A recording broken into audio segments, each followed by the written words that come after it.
Hi, good morning guys. Welcome to Pandu English Academy. I am Bhagirath Godara with new video. आज हम class 7th की geography वाले part का lesson 4th पढ़ेंगे जिसमें air हवा क्या है ना। इसकी हम 2 वीडियोज पहले स्टडी कर ली है। एयर के कंपोनेंट्स क्या होते हैं, मतलब एयर के अंदर क्या क्या चीज़ें मिक्स हैं, जैसे ऑक्सीजन है, कार्बन डाइऑक्साइड है, नाइट्रोजन है, डस्ट है, मॉइस्चरिटी है, इन सब की हमने स्टडी पहले कर ली है। इसके अलावा हमने एटमॉस्फेयर जो लेयर है, टेटोस्फेयर है, स्ट्रेटोस्फेयर है ना, ये सब जो एटमॉस्फेयर जो परतें हैं उनकी स्टडी कर ली है। आज हम इसके आगे की स्टडी करेंगे। जो स्टूडेंट्स इस वीडियो पे नए हैं उनसे निवेदन है कि पहले वाले वीडियो देखें ताकि ये वीडियो उनको अच्छी तरह से समझ में आ सकें। सो आगे बढ़ते हैं। यस, वेदर आज हम पढ़ेंगे। वेदर क्या होता है, वेदर और क्लाइमेट 2 चीजें होती है, उनको देखते हैं। Weather is weather is this are to are day to do condition of the atmosphere. हम कह सकते हैं कि मौसम परिवर्तन हो गया, वेदर चेंज हो गया, मतलब दिन डे टू डे या घंटे टू घंटे। 1 घंटे पहले आकाश साफ था, 1 घंटे के बाद में क्लाउडिंग आ गई, आंधी आ गई, तो उसे बोलते हैं वेदर। जो हर घंटे या हर दिन या हर मंथ के हिसाब से जिनको जो जो परिवर्तन होते रहते हैं उनको बोलते हैं वेदर। क्या बोलते हैं? वेदर। देखते हैं फिर आगे। ए हॉट और humid weather may make one irritable, है ना। गर्म में वेदर गर्म हो या भोजन ह्यूमिडिटी हो, भोजन नमी हो, शरीर चिपचिपा हो जाता है, तो ये हमें इरिटेबल बना देते हैं। A pleasant breezy weather may make one cheerful even plan for the an outings, है ना। Plan for the outings. Okay, अगर वेदर ब्रिजी है, ठंडी हवा चल रही है, प्लेजेंट है, तो हम एंजॉयमेंट भी करते हैं। तो ये सब वेदर हैं। वेदर हॉट भी हो सकता है, ह्यूमिड भी हो सकता है और प्लेजेंट भी हो सकता है। जो डे टू डे परिवर्तन होते हैं, है ना, उनको बोलते हैं वेदर। आगे बढ़ते हैं। क्लाइमेट क्या होता है? An average weather condition for place for longer period of times represents the climate of the place. लंबे समय तक, जैसे महीने भर या 6 महीने तक जो वेदर रहता है, उस 6 महीने के वेदर को स्टडी करके जो कंक्लूजन निकाला जाता है, जो एक सारांश निकाला जाता है, वो वहाँ का क्लाइमेट कहलाता है। वहाँ का क्या कहलाता है? क्लाइमेट कहलाता है। जैसे मैं कह दूं, राजस्थान के अंदर नवंबर से जो मार्च तक का जो क्लाइमेट है वो ठंडा रहता है ना। अब इसमें क्या होता है, दिसंबर के महीने में थोड़ी सर्दी कम होती है, जनवरी में सर्दी बहुत ज़्यादा होती है ना, बर्फ़ जम जाती है, फरवरी में हल्की कम होने लग जाती है, नवंबर में भी थोड़ी कम होती है। लेकिन इस पूरे टाइम को क्या कर दिया है, कोल्ड क्लाइमेट में कन्वर्ट कर दिया गया है। जबकि मैं दिसंबर महीने की बात करता हूँ तो वहाँ नॉर्मल कोल्ड है। जनवरी के अंदर एक्सट्रीम कोल्ड है, बहुत ज़्यादा ठंडा रहता है, स्नो फॉलिंग होती है, फ्रोजन हो जाता है। लेकिन मंथ टू मंथ बात करें तो होता है वेदर। अगर हम 3 मंथ की एक साथ में बात करते हैं तो वो हो जाता है क्लाइमेट, है ना। तो ये सब की एवरेज होती है। आई थिंक ये चीज़ समझ में आई होगी आपको। आगे देखते हैं। टेम्परेचर क्या है ना, टेम्परेचर कैसे मेजर करते हैं ये भी देखें। द डिग्री ऑफ हॉटनेस और कोल्डनेस, ये कितना गर्म है कितना ठंडा है, इसको मापने का जो पैमाना है ना, of the air is known as the temperature. कितनी हवा ठंडी है, कितनी हवा गर्म है, इसको मापने का जो पैमाना है उसे टेम्परेचर कहते हैं। The temperature of the atmosphere changes not only between day to night but also from season to season. अब एटमोस्फियर का जो टेम्परेचर जो है, न केवल दिन से रात को परिवर्तन होता है, बल्कि सीजन टू सीजन भी परिवर्तित होता रहता है। जैसे आपको जून के मंथ में ले लीजिए, दिन का टेम्परेचर ज़्यादा होगा, रात को कम होगा। सीजन की लेते हैं तो कोल्ड सीजन में कम होता है, विंटर सीजन में कम होता है और समर सीजन में ज़्यादा होता है। तो टेम्परेचर सीजन टू सीजन और डे टू डे चेंज होता रहता है। An important factor that influences the distribution of the temperature is insolation। और जो एक इम्पोर्टेंट जो बात है, जो टेम्परेचर को प्रभावित करती है, जो टेम्परेचर को इन्फ्लुएंस करती है, वो होती है इंसोलेशन। वो क्या होती है? इंसोलेशन। अब देखते हैं इंसोलेशन क्या होती है। ये वेदर इंस्ट्रूमेंट होते हैं, जैसे रेन गेज होती है वर्षा को मापने का कि कितनी बारिश हुई। इसके लिए एक बर्तन रखा होता है, उस पर कीप लगी होती है। जितना पानी उसके अंदर जाएगा वो उसका बैरोमीटर होगा कि इतनी बारिश हो गई है। बोरोमीटर एयर प्रेशर को मापने का है। थर्मामीटर टेम्परेचर मापने का है ना। और विंड वेन जो होती है हवा के मूवमेंट को मेजर करने का, कि हवा किस दिशा से किस दिशा की ओर चल रही है और किस स्पीड से चल रही है। I think yes. अब हम आगे पढ़ेंगे इंसुलेशन क्या होता है, इसी चीज को पढ़ेंगे। इंसुलेशन को समझने के लिए पहले ये देखें, इस पहले मैप पे देखें। ये देखो, ये जो जगह है ये तो है कॉन्टिनेंट, ये देखो ये कॉन्टिनेंट है, ठीक है ना। और देखो ये भी एक कॉन्टिनेंट है, ये भी एक कॉन्टिनेंट है, साउथ अफ्रीका कॉन्टिनेंट है। और यहाँ कुछ लैंड पार्ट है, ये कॉन्टिनेंट ऊपर रह जाता है, इससे ऊपर ऊपर रह जाता है। मैं ये कहना चाहता हूँ कि जहाँ ओशियन है, जहाँ समुद्र है, देखो यहाँ समुद्र है ना, उस जगह देखो रेडनेस ज्यादा है। क्या है? रेडनेस ज्यादा है। देखो यहाँ रेडनेस, यहाँ मौका मिलता है, रेडनेस ज्यादा है। जितना हम लैंड एरिया से दूर जाएंगे उतना ज्यादा है। जैसे यहाँ पे कम है क्योंकि यहाँ छोटे छोटे आइलैंड्स बने हुए हैं, छोटे छोटे जो हवाई आइलैंड है वो यहीं का है ना, इसीलिए ये कम दिख रहा है। लेकिन ये देखो इधर ज्यादा है ना। सो इसी को आइसोलेशन कहते हैं। ये यही क्यों है और जो है क्यों नहीं है? क्योंकि ये जो बीच की लाइन है ये इक्वेटर, क्या है ये? इक्वेटर। और सन ज्यादातर इक्वेटर के आसपास में रहता है। कहाँ रहता है? इक्वेटर के आसपास में रहता है, क्योंकि sun shining throughout the year जो होती है इक्वेटर पे ही होती है। तो इक्वेटर पर सन की जो रेडिएशन जो है वो सबसे ज्यादा है, उसी रेडिएशन को ही इंसुलेशन कहते हैं। क्या कहते हैं? इंसुलेशन कहते हैं। अभी पढ़ते हैं। Insolation is the incoming solar energy, जो सोलर एनर्जी अर्थ पे आती है, जो कि ज्यादातर इक्वेटर पे आती है, सबसे ज्यादा कहाँ आती है? इक्वेटर पे पहुंचती है। इंटरसेप्टेड बाय द अर्थ, जो रेडिएशन जो अर्थ पे आते हैं उनको अर्थ जो इंटरसेप्ट करती है। कैसे करती है? Amount of insolation decrease from the equator toward poles. जब हम इस इक्वेटर से पोल की तरफ जाएंगे तो जो सन रेडिएशन है, जो सन लाइट है, वो सन का जो टेम्परेचर है वो कम हो जाता है। देख लो, जैसे जैसे हम इस इधर बढ़े कम होता जाएगा।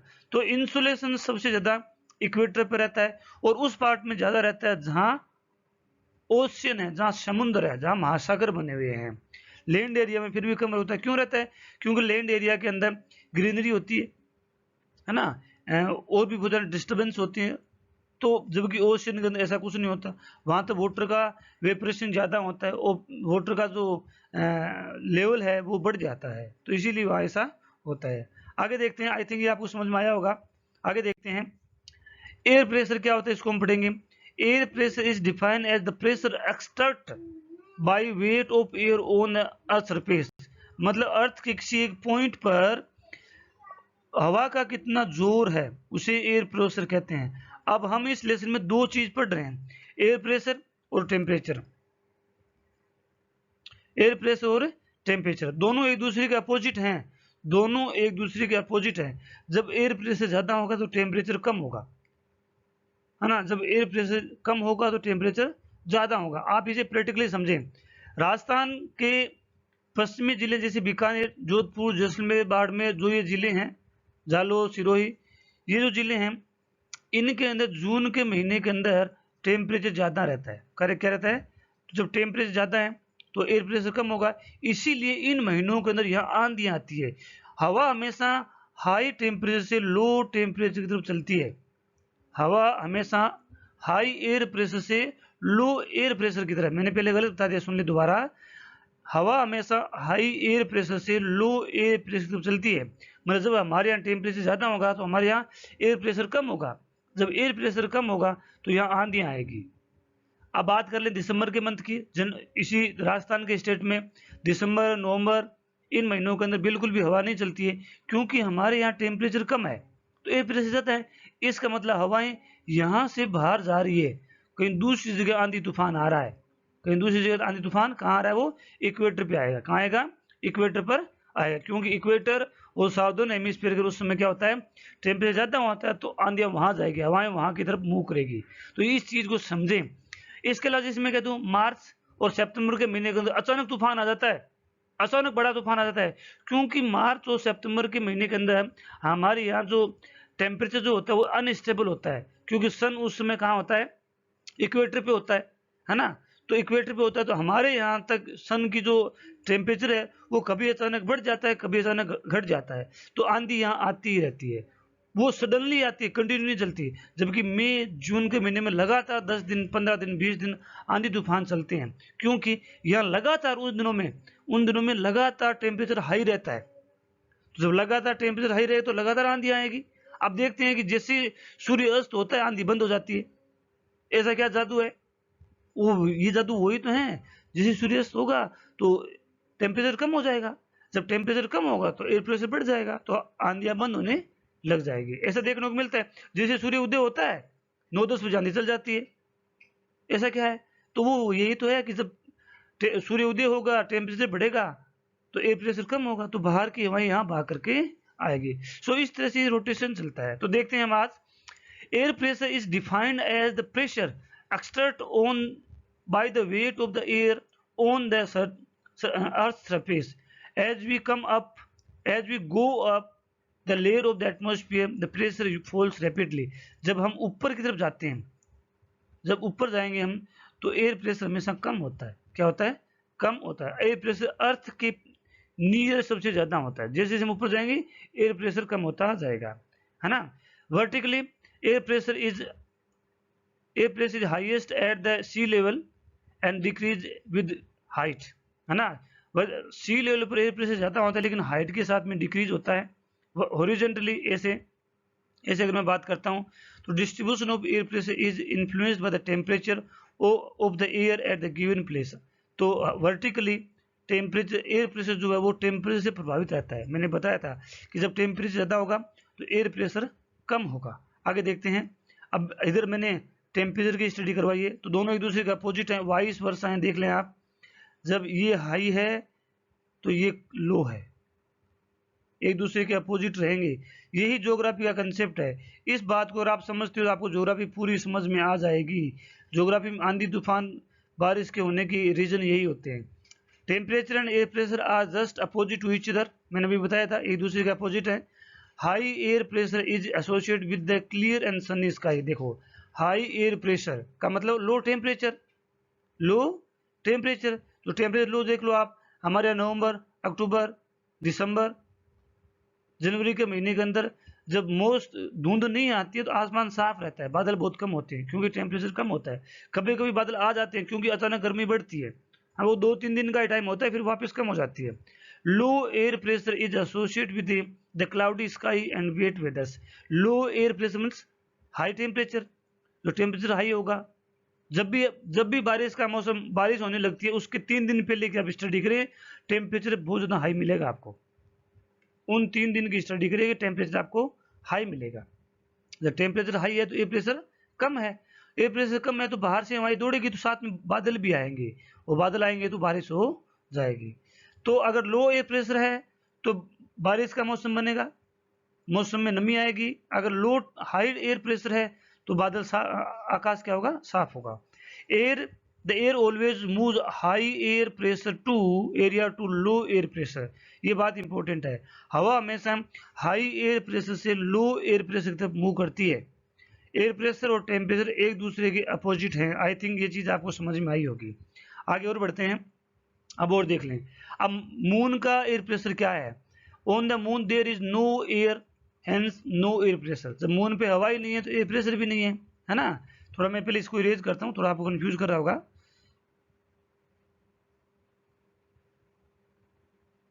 यस, अब देख लें, जब मून पे एयर ही नहीं है तो एयर प्रेशर कहां से होगा?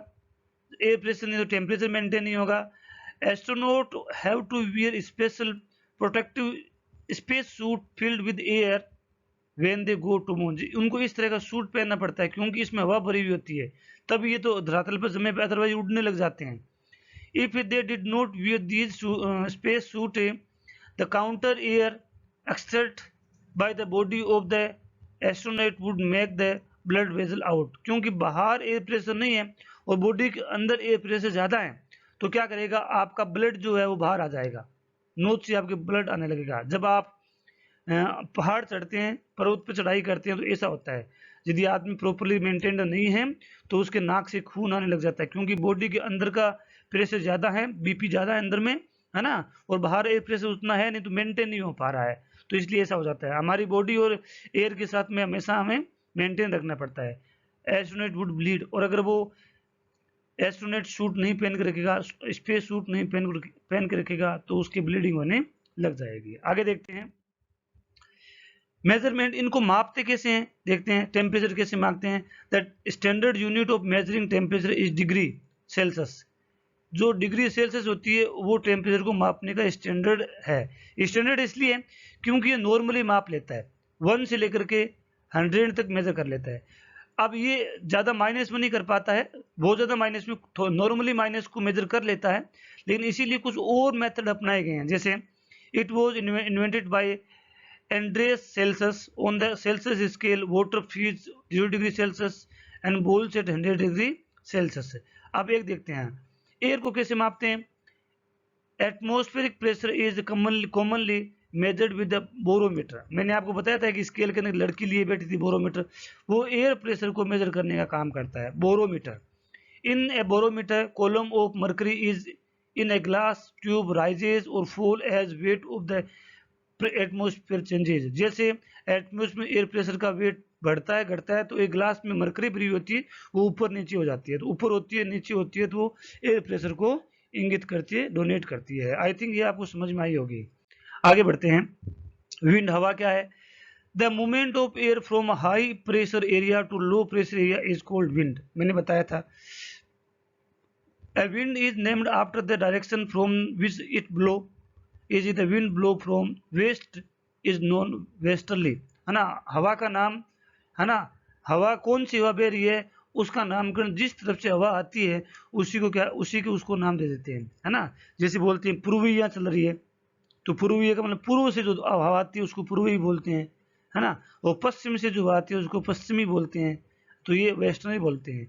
Wind can be broadly divided into 3 types. हवा को 3 प्रकार से बांट सकते हैं, जैसे permanent wind, seasonal wind, local wind. Permanent wind जो होती है वो परमानेंट साल भर चलती है। सीजनल विंड जैसे लू जो होती है वो सीजनल विंड होती है, जो सिर्फ क्या चलती है हमारे यहाँ मई और जून के महीने में चलती है। और कुछ लोकल विंड होती है जो उस क्षेत्र में चलती रहती है ना, उनको बोलते हैं लोकल विंड, जो उसी एरिया को प्रभावित करती है। आई थिंक ये सब चीज़ें आपको समझ में आई होगी। यदि वीडियो अच्छा लगा हो तो लाइक करें, सब्सक्राइब करें, शेयर करें, कमेंट करें, अपने फ्रेंड्स के बीच में फॉलो करवाएं और शेयर करें। Thanks for watching.